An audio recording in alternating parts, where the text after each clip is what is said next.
Dans cette vidéo, on va voir la notion de devise de contrepartie.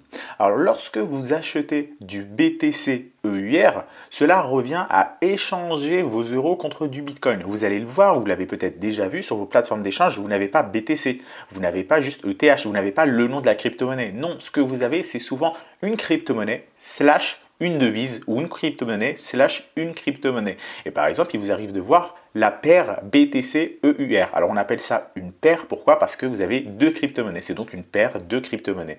Acheter du BTC slash EUR, ça revient à quoi? Ça revient à échanger vos euros contre du Bitcoin. Lorsque vous achetez une paire, vous achetez ce qui se trouve à gauche du slash contre ce qui est à droite du slash. Là, par exemple, vous achetez du BTC et en échange, eh bien, vous revendez de l'EUR. Vous faites un échange. En fait, vous échangez du BTC contre de l'EUR. Vous échangez du Bitcoin contre de l'euro. Donc là, acheter du BTC EUR revient à échanger les euros que vous avez contre du Bitcoin. Acheter du BTC USD, c'est la même logique. Par exemple, ça revient à échanger les dollars que vous avez, les dollars américains, contre du Bitcoin. Maintenant, pour la vente, c'est la même chose. Vous vendez ce qui se trouve à gauche du slash et en échange, vous recevez ce qui se trouve à droite du slash. En l'occurrence, si vous vendez du BTC USD, cela revient à vendre du Bitcoin et en échange, vous allez recevoir de l'USD, vous allez recevoir du dollar. Donc, vendre du BTC USD revient à échanger vos Bitcoins contre du dollar. Vous vendez vos Bitcoins et vous recevez du dollar en échange. Donc retenez bien ces deux notions de acheter et vendre en fonction de la paire. Vous en aurez toujours besoin évidemment. Alors toutefois, attention, il existe des crypto-monnaies qui, elles, ne vont pas s'échanger contre une devise stable, mais uniquement contre une autre crypto-monnaie.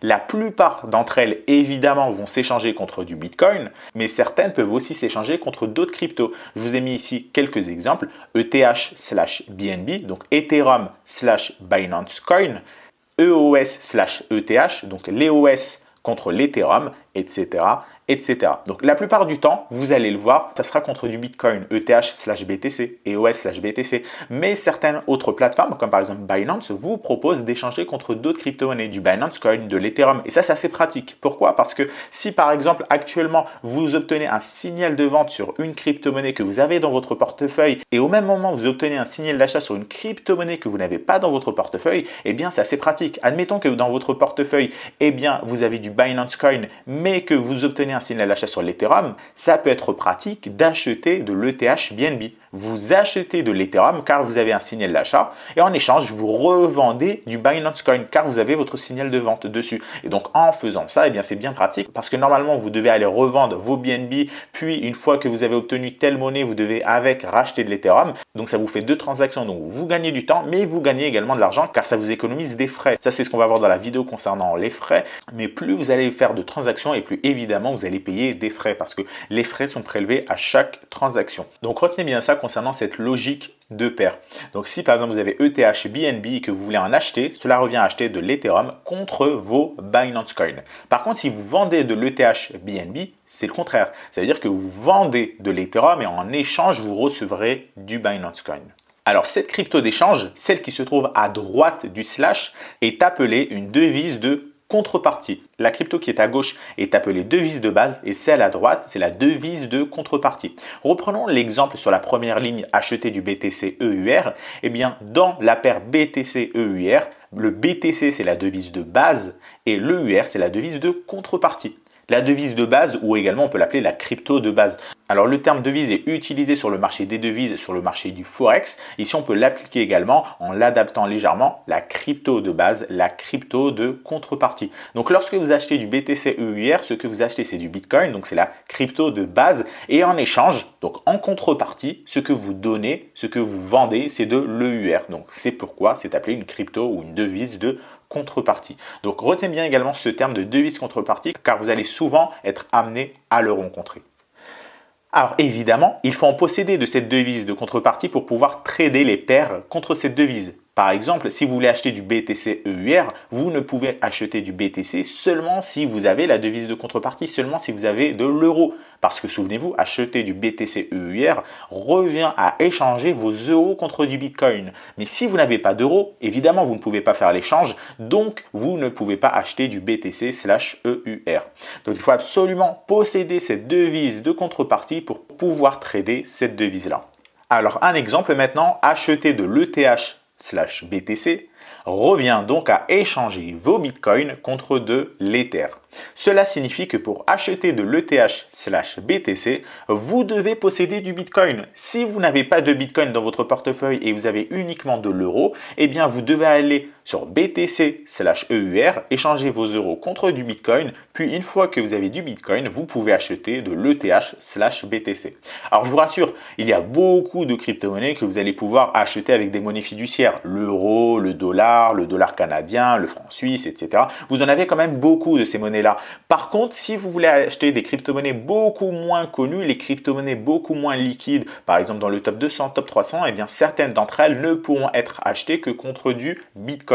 Par contre, si vous restez sur les crypto-monnaies très capitalisées, eh bien ce problème ne se produira pas. Donc voilà pour cette notion de devise de contrepartie. Maintenant, pour être sûr que vous l'avez bien compris, que vous l'avez bien maîtrisé, on va passer à un exercice. Donc le premier exercice de ce module 2 sera de deviner le contenu du portefeuille. Pour chacun des cas suivants, donc je vous ai mis plusieurs cas de figure différents, vous devez trouver le contenu final du portefeuille. Évidemment, vous allez devoir détailler le contenu du portefeuille à chaque étape. Alors pour pouvoir faire cet exercice, évidemment, vous allez avoir besoin de toutes les vidéos précédentes du module numéro 2. Donc si vous tombez directement sur cette vidéo et que vous n'avez pas regardé les vidéos précédentes, eh bien vous aurez peut-être un petit peu de mal à faire ces exercices. Donc évidemment, je vous recommande encore une fois de regarder les vidéos de ce module, les vidéos de cette masterclass en général, dans l'ordre pour pouvoir bien faire les exercices. Car comme je vous le rappelle, comme on l'a vu dans l'intro, il faut vraiment imaginer que c'est une pyramide. On va construire de plus en plus nos briques et pour construire les nouvelles briques, vous allez avoir besoin des anciennes. Donc pour chacun de ces portefeuilles-là, eh bien vous allez devoir détailler le contenu du portefeuille et parfois, vous allez le voir, je vous ai mis quelques pièges dans les exercices avec certaines opérations qui vont être impossibles. Donc si certaines opérations sont impossibles, vous devez les préciser. Alors, voici la liste des différents cas de figure. Donc, on va prendre le premier cas pour que je puisse vous expliquer un petit peu comment faire l'exercice et puis je vous laisserai faire donc les cas suivants. Donc, dans le premier cas, Jean a des euros dans son portefeuille. La première chose qu'il fait, c'est qu'il achète des BTC EUR.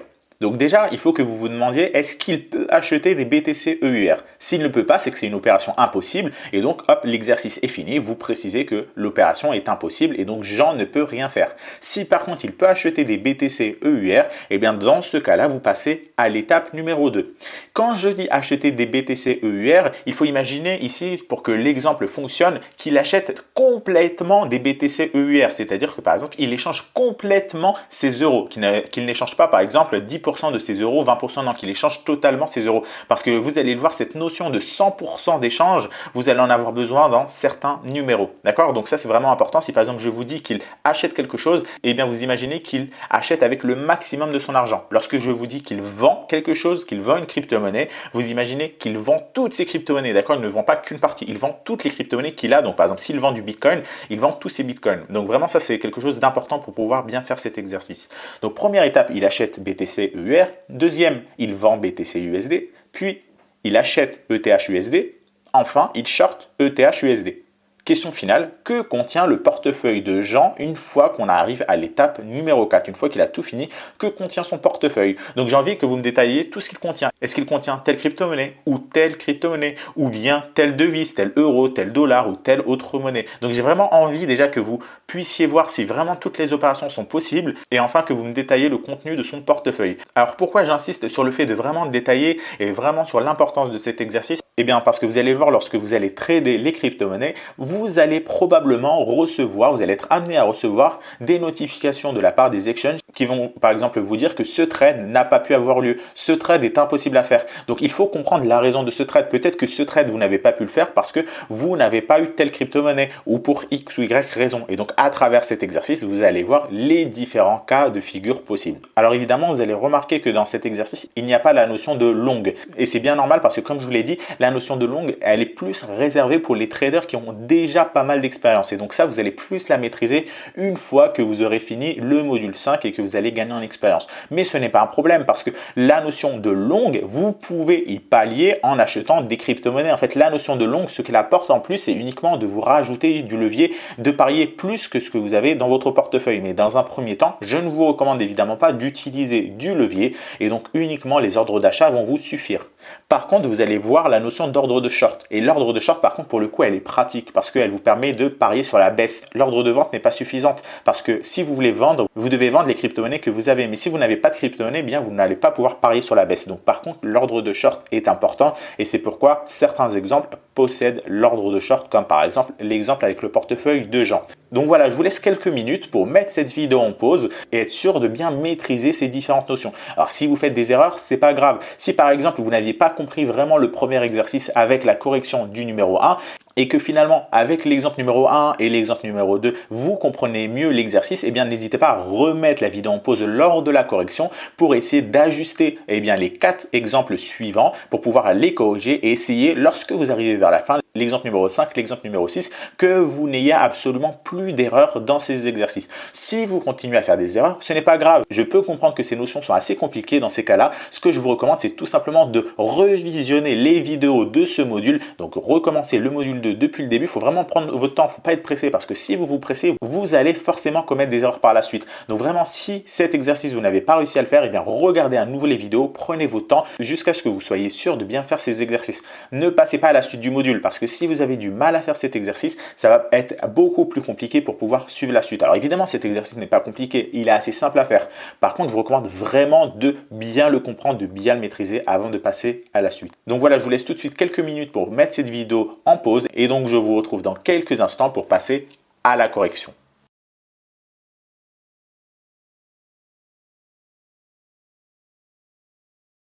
Donc voilà, on va passer maintenant à la correction de l'exercice concernant le contenu du portefeuille. Pour rappel, dans cet exercice, vous deviez déterminer le contenu de chaque portefeuille et certaines opérations pouvaient être impossibles. Et dans ces cas-là, je vous avais demandé de les préciser. Donc on va commencer avec le premier exemple. Jean a des euros dans son portefeuille. Donc que lui reste-t-il à la fin? Eh bien, il lui reste des Ethereum et une position short. Donc première transaction qu'effectue Jean. Jean va acheter du BTC EUR, c'est-à-dire qu'il échange ses euros contre du Bitcoin. Il achète du Bitcoin et en échange, il vend des euros. Donc à ce stade, à la fin de la transaction numéro 1, Jean va posséder du Bitcoin.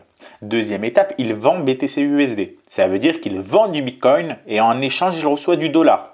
Donc jusqu'ici, tout va bien parce que est-ce qu'il pouvait vendre du Bitcoin? Oui, il pouvait en vendre étant donné qu'il en avait acheté à l'étape numéro 1. Donc jusqu'ici, l'opération n'est pas impossible, tout se passe bien. Il a vendu ses Bitcoins et en échange, il reçoit du dollar. Étape numéro 3, il achète ETH-USD. Ça veut dire qu'il achète de l'Ethereum et en échange, il vend du dollar américain. En fait, il fait une transaction qui l'amène à acheter de l'Ethereum contre du dollar. Est-ce qu'il avait du dollar? Oui, il en avait car il en avait reçu à l'étape numéro 2. Donc tout va bien, il peut acheter de l'Ethereum. Étape numéro 4, il short ETH-USD. Est-ce qu'il peut shorter ETH-USD? Oui, il peut shorter ETH-USD. Pourquoi il peut shorter ETH-USD? Parce que tout simplement, il a de l'argent dans son portefeuille. En fait, on peut quasiment tout le temps shorter à condition d'avoir un collatéral dans son portefeuille. On n'est pas obligé d'avoir de l'Ethereum, mais là, dans ce cas-là, il avait de l'Ethereum, donc il peut shorter. Donc, que lui reste-t-il à la fin dans son portefeuille? Eh bien, il lui reste des Ethereum qu'il avait obtenus à l'étape numéro 3 et il a également une position short qui est ouverte. Alors ça, c'est également une notion à garder en tête. Lorsque vous achetez des crypto-monnaies, eh bien la transaction ne dure que le temps où vous achetez la crypto-monnaie, d'accord? Si vous achetez des crypto-monnaies et que vous les avez reçues, eh bien la transaction est finie. L'ordre d'achat n'a plus lieu. Pareil pour la vente. Une fois que vous vendez vos crypto-monnaies, la vente est finie. Par contre, pour les ordres de short, ce n'est pas la même chose. Les ordres de short ne fonctionnent pas de la même façon. Rappelez-vous, les ordres de short sont comme des emprunts bancaires. Donc l'ordre de short reste ouvert jusqu'à ce que vous remboursiez votre emprunt. Donc là, comme il a shorté ETH USD, eh bien sa position de short reste ouverte jusqu'à ce qu'il décide de la clôturer pour pouvoir justement rembourser la plateforme de l'emprunt qu'il a fait. Donc à la fin, il lui reste des Ethereum qu'il a achetés et la position short qui est toujours ouverte car il n'a pas fini son emprunt. Alors sur les plateformes, pour pouvoir fermer une position short, c'est assez simple. Vous allez le voir, il suffit simplement d'appuyer sur la croix qui se trouve sur la même ligne que votre short. Une fois que vous avez ouvert un short, eh bien la ligne apparaît et vous suffit d'appuyer sur la croix et l'ordre de short est fermé. Si vous utilisez déjà notre application CryptoTrader, donc je vous rappelle l'application CryptoTrader, c'est une application qu'on a développée au trading du coin, c'est une application qui vous permet d'acheter, de vendre, de shorter, de faire des longs. Donc ça, vous pouvez le faire directement depuis votre smartphone et vous pouvez également fermer votre position short. Il vous suffira simplement d'appuyer sur la croix qui se trouve à côté de votre ordre de short. Donc voilà pour l'exemple de Jean. On va maintenant passer au deuxième exemple, celui de Robert. Donc Robert, lui, a comme Jean des euros dans son portefeuille et que lui reste-t-il à la fin? Eh bien, on va le voir. Donc première étape, il achète BTC EUR. Est-ce qu'il peut faire cette transaction? Oui, il peut faire cette transaction, il n'y a pas de souci. Il peut acheter du Bitcoin, en échange, il donne des euros. Donc à ce stade-là, il se retrouve avec du Bitcoin, tout comme avec Jean. Deuxième étape, il vend BTC USD. Donc pour le moment, c'est exactement la même chose qu'avec Jean. Est-ce qu'il peut le faire? Oui, il peut vendre des Bitcoins qu'il avait achetés à l'étape numéro 1 et en échange, là, il reçoit du dollar. À ce stade-là, à l'étape numéro 3, il achète XMR EUR. Est-ce qu'il peut le faire? Ah ben non, là c'est embêtant parce qu'il a à ce stade du dollar dans son portefeuille et lui il veut échanger du Monero contre de l'euro. Il veut acheter du Monero et revendre de l'euro. Mais dans son portefeuille il n'a pas d'euro, dans son portefeuille il a du dollar. Il aurait par exemple pu acheter XMR USD mais pas XMR EUR. Donc là la transaction est bloquée et il ne peut pas faire cette transaction là. Donc là on s'arrête là, ça ne sert à rien d'aller dans l'étape 4. L'étape 3 est déjà bloquée. Donc, que reste-t-il à ce moment-là dans le portefeuille? Eh bien, il lui reste uniquement des dollars américains, des USD qu'il a obtenus à l'étape numéro 2. Il ne peut pas aller par la suite, donc impossible d'acheter les XMR. Passons maintenant au troisième cas de figure, donc avec Tao. Tao a des euros dans son portefeuille. Première étape, il vend BTC EUR. Est-ce qu'il peut le faire? Non. Parce que ça veut dire qu'il veut vendre du Bitcoin pour recevoir de l'euro. Mais il a uniquement des euros dans son portefeuille.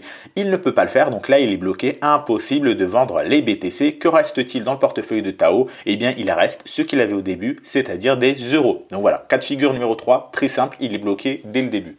Cas de figure numéro 4, cette fois-ci Sarah. Elle a des euros elle aussi dans son portefeuille et elle décide de shorter BTC EUR. Est-ce qu'elle peut le faire? Oui, elle peut le faire. Elle peut shorter BTC EUR sans aucun souci. Puis, elle achète LTC EUR. Est-ce qu'elle peut le faire? Oui, elle peut le faire. Parce que souvenez-vous, lorsqu'elle short BTC EUR, ça ne veut pas dire qu'elle échange ses euros contre du Bitcoin. Non, ce n'est pas de la vente. Là, ce qu'elle fait, c'est qu'elle short. Elle a toujours ces euros-là. Elle a juste ouvert une position pour spéculer sur la baisse du prix du Bitcoin. Donc, à ce stade-là, elle a toujours des euros et en plus, elle a une position short. Donc lorsqu'elle arrive à l'étape numéro 2 et qu'elle veut acheter LTC EUR, eh bien elle échange tout simplement les euros qu'elle a dans son portefeuille contre du Litecoin, donc du LTC. Donc à ce stade, elle se retrouve avec une position short et elle se retrouve avec du LTC. Elle n'a plus les euros, elle les a vendus pour recevoir du LTC. Étape numéro 3, elle vend LTC, BTC. Est-ce qu'elle peut le faire? Oui, elle peut vendre les LTC pour recevoir du BTC. Donc elle vend tous ses LTC et elle reçoit du BTC. Donc maintenant, qu'est-ce que finalement Sarah a dans son portefeuille? Eh bien, elle lui reste des BTC qu'elle a achetés donc à l'étape numéro 3 parce qu'elle avait vendu ses Litecoin pour recevoir du BTC. Donc elle lui reste des Bitcoins et une position short issue de l'étape numéro 1. Passons maintenant au cas de figure numéro 5. Cette fois-ci, Céline a des euros dans son portefeuille. Étape numéro 1, elle short BTC EUR. Est-ce qu'elle peut le faire? Oui, c'est comme avec Sarah, c'est la même étape, donc pour les mêmes raisons, elle peut le faire sans aucun souci. Étape numéro 2, elle achète BTC EUR. Est-ce qu'elle peut le faire? Oui, sans souci, elle peut acheter des BTC EUR parce que ça veut dire qu'elle achète du Bitcoin et en échange, elle donne des euros. Là, il n'y a pas de souci, ça marche. Elle avait des euros dans son portefeuille, donc elle se retrouve avec du Bitcoin. Troisième étape, elle short XMR USD cette fois-ci. Est-ce qu'elle peut le faire? Oui, elle peut le faire. C'est une position short, il n'y a aucun souci. À partir du moment où elle a quelque chose à mettre en collatéral. C'est comme si vous faisiez encore une fois un emprunt. Un emprunt, pour le faire, si vous voulez emprunter des euros à votre banque, eh bien à côté, il faut que vous ayez un collatéral. Alors là, pour l'exemple de la banque, ça ne marche pas bien, mais admettons que vous voulez faire un emprunt à un ami vous prête de l'argent, eh bien en échange, vous pouvez mettre en collatéral quelque chose qui a de la valeur pour vous. Par exemple, ça peut être des bijoux, ça peut être un ordinateur, etc., etc. En fait, vous pouvez mettre n'importe quoi en collatéral à partir du moment où votre ami accepte cette chose-là en échange de l'emprunt qu'il qu'il vous fait. Et bien là, c'est la même chose. Elle peut charter XMR USD, même si elle n'a pas d'XMR, même si elle n'a pas d'USD, elle peut le faire. Hein. Elle peut charter parce qu'elle a, je vous le rappelle encore une fois, des bitcoins dans son portefeuille qu'elle a acheté à l'étape numéro 2. Donc elle a du collatéral, il n'y a aucun souci. Donc à l'étape numéro 3, elle se retrouve avec une nouvelle position short. Étape numéro 4, elle décide cette fois-ci de shorter ETH, EUR. Est-ce qu'elle peut le faire? Encore une fois, elle peut le faire car c'est un ordre de short, il n'y a aucun souci, elle peut shorter de l'Ethereum. Donc là, elle se retrouve avec des BTC qu'elle a acheté à l'étape numéro 2 et elle se retrouve avec 3 positions short. Celle de l'étape numéro 1 qu'elle n'a toujours pas clôturée, celle de l'étape numéro 3 et celle de l'étape numéro 4. Elle a donc des bitcoins et 3 positions short. Alors attention, j'attire votre attention sur un point. Ici, elle a ouvert 3 positions short, mais évidemment, sur votre plateforme, vous n'allez pas pouvoir ouvrir autant de positions de short que vous voulez. Il va falloir qu'à côté, vous ayez suffisamment de collatéral. Donc, c'est ce qu'on appelle avoir suffisamment de marge. Car si vous n'avez pas suffisamment de marge, eh bien, votre plateforme va bloquer. Elle va par exemple considérer que vous avez trop d'emprunts par rapport à ce que vous allez pouvoir rembourser, que vous avez pris trop de risques. Car je vous rappelle que les positions short, vous pouvez y mettre du levier dessus. Et si vous avez trop de positions short, eh bien, vous êtes trop exposé. Et donc, vous risquez de ne pas rembourser la plateforme qui a accepté de vous faire un prêt. Donc, gardez bien ça en tête. Vous pouvez ouvrir autant de positions short que vous voulez à condition d'avoir suffisamment de collatéral. Si vous avez peu de collatéral, vous n'allez évidemment pas pouvoir ouvrir trop de positions short. Admettons par exemple que vous avez 1000 euros, que vous décidez de shorter l'équivalent de 2000 euros. Donc la plateforme accepte et il n'y a aucun souci. Vous ouvrez par la suite une autre position short. Donc là, vous avez que 1000 euros vous et vous avez déjà une position short de 2000 euros. Là, la plateforme, elle peut très bien vous refuser. Donc ça va dépendre évidemment du montant que vous avez. Ça va dépendre de la plateforme. Mais elle peut très bien vous refuser parce qu'elle va considérer que vous avez déjà pris trop de risques par rapport à ce que vous avez mis en collatéral. Donc si vous voulez ouvrir une position short en plus, eh bien, il faut rajouter du collatéral. Pour illustrer ça, je vais reprendre l'exemple avec votre ami.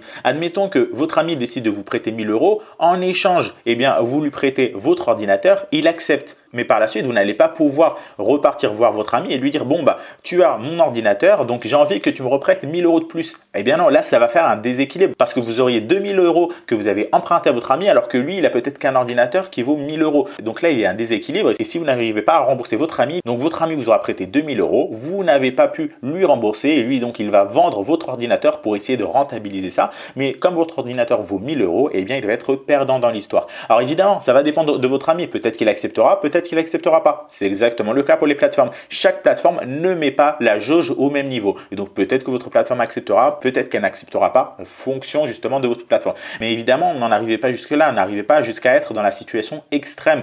Si vous prenez trop de risques, évidemment, c'est que vous avez une mauvaise gestion de votre argent, une mauvaise gestion de risque. Ça, c'est ce qu'on va voir dans les modules suivants. Je vais vous donner pas mal de conseils pour éviter d'être dans ce cas extrême. Parce que si vous êtes dans ce cas extrême où vous ne pouvez plus ouvrir de position short, c'est-à-dire que vous êtes trop exposé selon la plateforme. Et donc, si le marché se retourne en votre défaveur, vous allez perdre beaucoup et vous avez explosé votre capital. Le but, ce n'est pas d'être exposé dans l'extrême, c'est de respecter un certain money management. Et ça, c'est ce qu'on va voir dans les modules suivants. Alors jusqu'ici, attention, ne prenez pas trop de risques.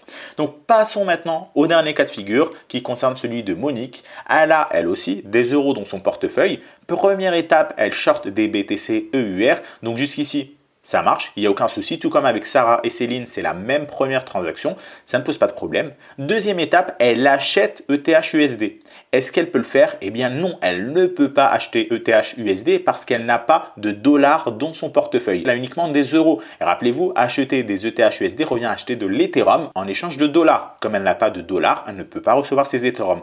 Donc tout ce que Monique peut faire, c'est shorter le BTC, donc première ligne. Donc au final, ça ne sert à rien d'aller voir les lignes d'après 3 et 4 parce qu'elle est bloquée. Elle est bloquée, elle peut shorter le BTC, mais elle ne peut pas acheter les ETH. Donc voilà pour cette vidéo. Ces exemples sont vraiment importants. J'espère vraiment que vous avez compris tout ce que je vous ai expliqué jusque-là. Vous allez vraiment en avoir besoin pour la suite de cette masterclass. N'hésitez pas encore une fois à revoir cette vidéo autant de fois que nécessaire. Donc dans la prochaine vidéo, on va aller un petit peu plus loin sur les différents types d'ordres de trading. Rappelez-vous, on en a déjà vu 4 qu'on a ici exploité pas mal. Donc l'ordre d'achat, l'ordre de vente, l'ordre de short et l'ordre de long. Et dans la prochaine vidéo, vous allez le voir, chacun de ces 4 ordres-là, eh bien, aura 2 possibilités, soit en marché, soit en limite, ce qui finalement va nous faire 4 x 2, donc 8 ordres différents. Encore une fois, ça va rester très simple, très accessible, mais il faut maîtriser ces ordres-là. Donc, encore une fois, ne passez pas à la vidéo suivante si vous n'avez pas déjà maîtrisé ces 4 ordres-là, parce que vous allez en avoir besoin pour maîtriser les 4 autres qui vont venir. Donc, voilà pour cette vidéo. Je vous rappelle qu'il y a un espace commentaire sous la vidéo si vous avez des questions concernant celle-ci. N'hésitez pas à en abuser, à nous poser toutes vos questions. Nous sommes là pour vous aider, nous sommes là pour vous y répondre et surtout, n'hésitez pas à nous solliciter. Donc voilà, lorsque vous serez prêt, on se retrouvera dans la prochaine vidéo.